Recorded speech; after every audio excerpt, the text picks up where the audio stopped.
ওই বন্ধুরা, তোমরা তো জানো আগে একটা ক্ষেতের মধ্যে আমি সার দেওয়ার ভিডিও দিছিলাম।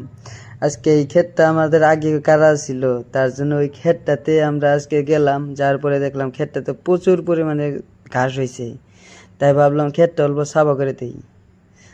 হঠাৎ করে যাওয়ার পরে দেখি বহুত রোদ উঠছে। কি করা যাবো আর, ক্ষেত তো সাফা করাই লাগবো যেহেতু এত ঘাস হয়েছে। তার জন্য দেরি না করে নামে গেলাম ক্ষেতের মধ্যে সিধা। খেতি করা যে কতটা কষ্টের, যারা গ্রামে থাকে খেতিবাতি করে তারাই বুঝতে পারবে। এত কষ্ট করার পরেও আপনাদের জন্য ভিডিও বানাই, তাও একটা লাইক কমেন্ট করেন না। আপনাদের একটা লাইক কমেন্ট আর না বলেছি, আপনারা লাইক আর সাপোর্ট করলে কষ্টরে কষ্ট মনে হয় না, ভিডিও বানানোর ইচ্ছা জাগে আরও আমাদের আজকের মতো এতটুকুই। যদি ভিডিওটা ভালো লাগে থাকে তাহলে একটা শেয়ার করে দিবেন। ধন্যবাদ আপনাদেরকে।